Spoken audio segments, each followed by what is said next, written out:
हर हर महादेव। मैं अमन शुक्ला आप लोगों का नॉलेज ऑफ महादेव में हार्दिक स्वागत करता हूं। तो आज जैसा कि चुनाव का रिजल्ट आ रहा है और चुनाव का रिजल्ट पक्ष में ही है बीजेपी के। फिर भी देखा जाए यहाँ पे 300 प्लस सीटें बीजेपी को लेनी थी, लेकिन फिर भी 293 समथिंग अभी चल रहा है, तो जीत सकता है, ऐसी कोई बात नहीं है। सिक्किम और अरुणाचल प्रदेश में ऑलरेडी बीजेपी वहाँ पे विन कर चुकी है, और देखा जाए एमपी में क्लीन स्वीप के साथ बीजेपी जीत चुकी है। तो आज का हमारा टॉपिक ये नहीं है, हमारा टॉपिक आज का है प्रिम्बल एंड फंडामेंटल राइट्स। बोले तो प्रस्तावना और मौलिक अधिकार, इस विषय पे आज हम टॉपिक लेकर के आए हैं, जो कि एग्जाम्स में आते रहते हैं, फंडामेंटल राइट्स वगैरह। और उसके बाद से प्रस्तावना के विषय में हम लोगों को जानना चाहिए कैसे हमारा संविधान निर्माण हुआ और कब और कहाँ कैसे हुआ। तो लेट्स हैव अ सी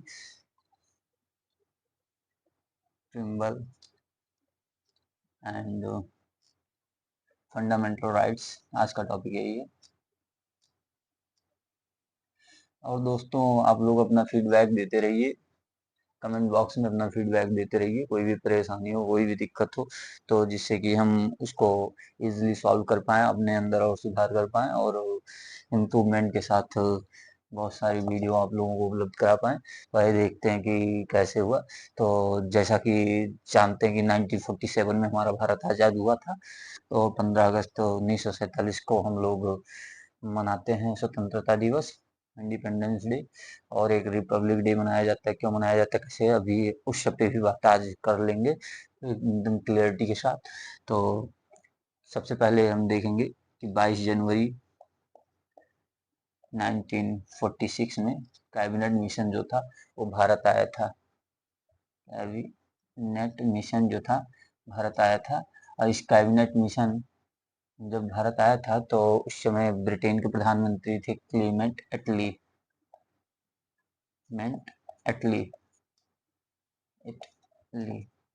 देखा जाए तो अगस्त प्रस्ताव, बेबल योजना, और फिर कैबिनेट मिशन, तो आया था। ड्राफ्टिंग कमेटी का निर्माण किया गया, ड्राफ्टिंग कमेटी, जिसको हम हिंदी में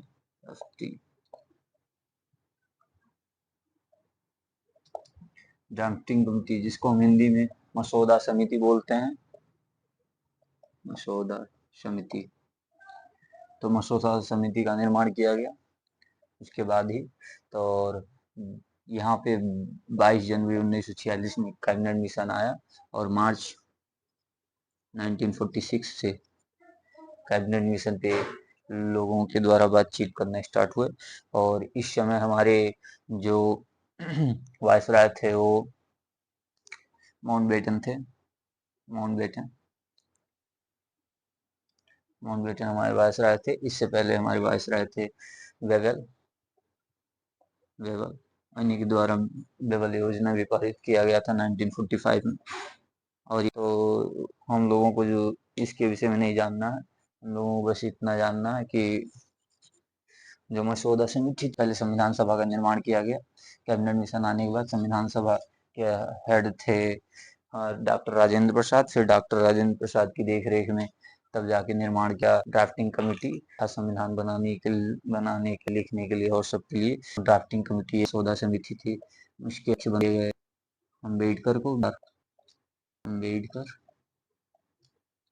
बी आर अम्बेडकर को इसका अध्यक्ष बनाया गया। तो इन्हीं के द्वारा तो लोग कहते हैं संविधान इन्होंने लिखा, नहीं, इन्होंने केवल नहीं लिखा, ड्राफ्टिंग कमेटी में और भी मेंबर थे। तो बहुत सारे लोगों ने अपना अपना योगदान दिया है। तो सभी लोगों ने बहुत विशेषकर योगदान दिया है। तो आइए अब, जैसा कि यहाँ पे प्रिम्बल, प्रस्तावना, प्रस्तावना के विषय में देखते हैं। ये प्रस्तावना, प्रस्तावना है क्या, कहाँ से लिया गया है? और ये प्रस्तावना को, मतलब संविधान की आत्मा प्रस्तावना को किसने कहा? को जो है संविधान की आत्मा पंडित दास भार्गव जी ने कहा था। पंडित दास भार्गव भार्गव जी थे, इन्होंने प्रस्तावना को संविधान की आत्मा कहा है। और हवाई प्रस्तावना के विषय में डीपली जानते हैं। प्रस्तावना में क्या दिया हुआ है? प्रस्तावना, प्रस्तावना ये संविधान का एक अभिन्न अंग है। ये प्रस्तावना आप देखेंगे कई वकीलों को भी नहीं याद रहता है, कई सारे पुलिस वालों को भी नहीं याद रहता है। हालांकि प्रस्तावना एक ऐसी चीज है जिसको हम सबको याद रखना चाहिए। इसमें कुछ बहुत अच्छी बातें की गई। प्रस्तावना का संशोधन एक बार किया गया है 42 वहाँ संविधान संशोधन, जिसको लिटिल बोलते हैं, इसको लिटिल कॉन्स्टिट्यूशन बोलते हैं। और यहाँ पे 42वां संविधान संशोधन सन 1976 स्वर्ण सिंह समिति के द्वारा, इसमें 2-3 वाक्यों को जोड़ा गया था, पंथ निरपेक्ष, और उसके बाद से समाजवाद और अखंडता वगैरह शब्दों को ऐड किया गया था। तो प्रस्तावना में हम देखते हैं क्या है। हम भारत के लोग भारत को एक संपूर्ण प्रभुत्व संपन्न प्रभुत्व समाजवाद, ये समाजवाद जो शब्द था संविधान में कहाँ से लिया गया था, ये भी आपको बताना चाहेंगे। 1927 नेहरू रिपोर्ट समाजवाद शब्द वहां से लिया गया था 1927 में। नेहरू रिपोर्ट, जो कि पीटी नेहरू के पिताश्री जो थे, उन्होंने M T Nehru PT Nehru के पिताश्री एम टी नेहरू ने नेहरू रिपोर्ट से लिया गया था ये 1927 में। और समाजवाद पंथ निरपेक्ष लोकतंत्रात्मक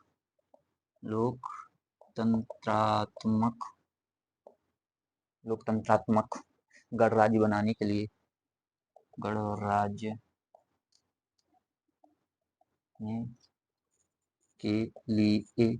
पंथ लोकतंत्रात्मक गणराज्य बनाने के लिए उसके समस्त नागरिकों को उसकी समस्त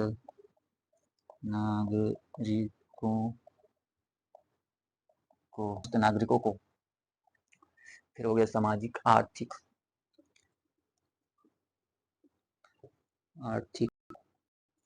सामाजिक, राजनैतिक न्याय,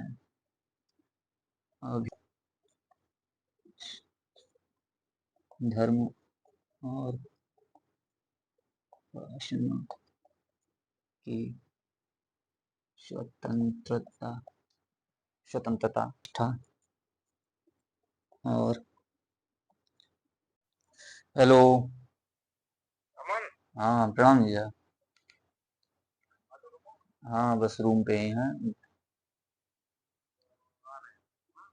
रूम पर। ठीक है, आइए, कोई दिक्कत नहीं है। कहाँ पे? तो कौन कौन आ रहा है रूम वहाँ पे?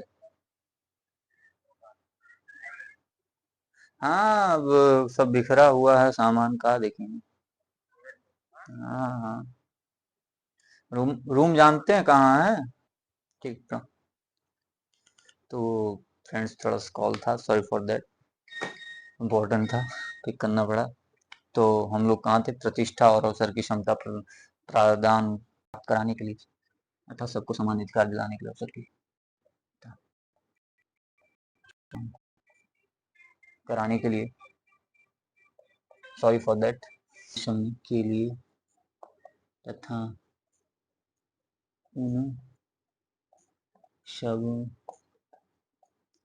तथा उन सब में व्यक्ति की गरिमा और राष्ट्र की एकता, और व्यक्ति की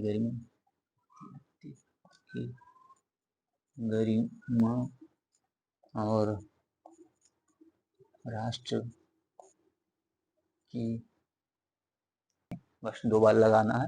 और इसको ऐसा है कि सबको जानना जरूरी है, इसलिए हम बता दे रहे हैं, और कोई बात नहीं, और कोई मेरा उद्देश्य नहीं। हम लिए अच्छा रहेगा और लोग उतने ही ज्यादा मोटिवेटेड रहेंगे और अपने अंदर से एक अलग एनर्जी महसूस कर पाते हैं। तो नॉलेज को हमेशा गेन करते रहना चाहिए। और राष्ट्र की अखंडता, एकता और अखंडता सुनिश्चित कराने वाली, और अखंडता सुनिश्चित कराने बंधुता बढ़ाने के दृढ़ संकल्प होकर संविधान सभा, स्पेस नहीं बचा है यहाँ पे, तो इसके लिए हम इधर लिख दे रहे हैं संविधान सभा, संविधान सभा में आज तारीख 26 नवंबर 1949 मार्गशीर्ष शुक्ल 26 नवंबर 1900 मार्गशीर्ष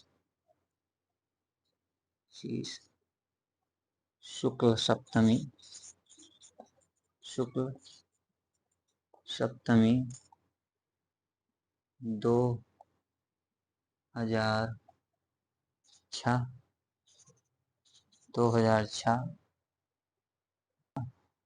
शुक्ल सप्तमी सनवत 2006 सनवत 2006 विक्रमी 2006 विक्रम 2006 को द्वारा अधिनियमित अंगीकृत करते हुए आत्मा अर्पित करता ये रहा हमारा संविधान। और आज की न्यूज़ में एक बहुत बढ़िया न्यूज़ आया था कि मैक्सिको में 200 साल बाद, मैक्सिको में 200 साल बाद कोई महिला जो है वहाँ का कार्यभार संभाल रही है। और मैक्सिको हमारा कहाँ है? उत्तरी अमेरिका में है। जैसे सब लोग जानते होंगे 7 कॉन्टिनेंट हैं, 7 कॉन्टिनेंट में हमारा हो गया उत्तरी अमेरिका, दक्षिणी अमेरिका, अफ्रीका, यूरोप, एशिया और ऑस्ट्रेलिया। तो जो उत्तरी अमेरिका में मैक्सिको सिटी है, मैक्सिको वहाँ पे उसकी राजधानी मैक्सिको सिटी। तो मैक्सिको वहाँ पे जो है हमारी क्लाउडिया क्लाउडिया क्लाउडिया जो कि एक महिला है, उनका पूरा नाम क्लाउडिया शंभूज ऐसे कुछ कार्यभार संभाल रहे हैं। वहाँ की राष्ट्रपति क्या है? वहाँ की राष्ट्रपति अर्थात प्रेसिडेंट है। तो ऐसे इसको बता दी, इसका कोई ऐसे पॉइंट ऑफ व्यू से बताना इसमें इसको मेंशन करना था नहीं, लेकिन बता दिया, आज की न्यूज में था।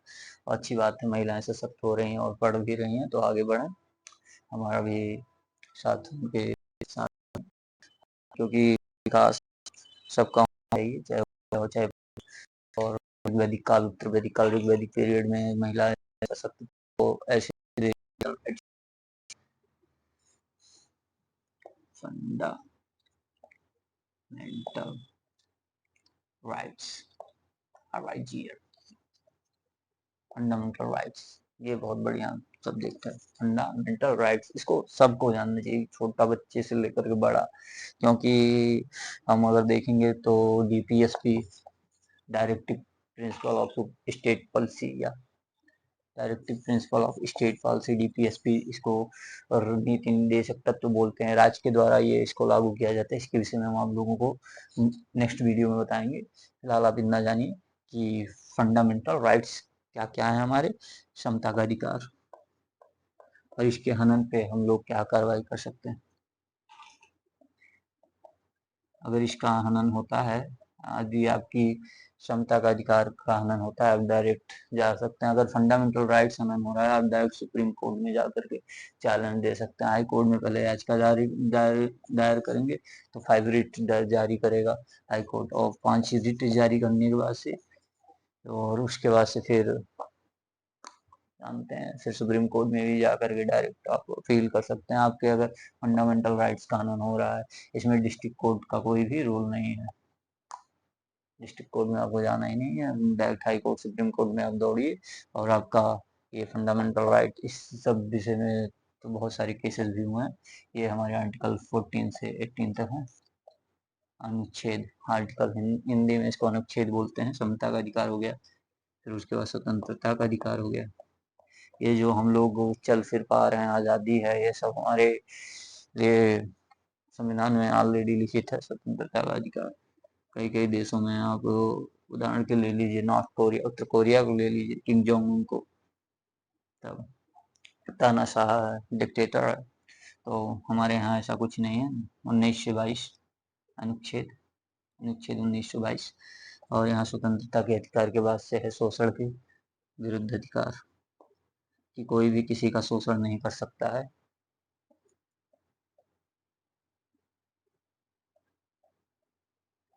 और हमारा इसका बताने का मतलब ये है कि हम में यहाँ फंडामेंटल राइट से क्वेश्चन बनते ही बनते हैं, प्रिम्बल से क्वेश्चन बनते ही बनते हैं। अपने मतलब प्रस्तावना प्रस्तावना पूछ लेता है कभी कभी कि भारत शब्द का कितनी बार उल्लेख है, जो कि ने बताया था। आप कमेंट बॉक्स में जरूर कमेंट कर, आगे वीडियो हम बाद में अपलोड करते हैं। फिलहाल अभी हम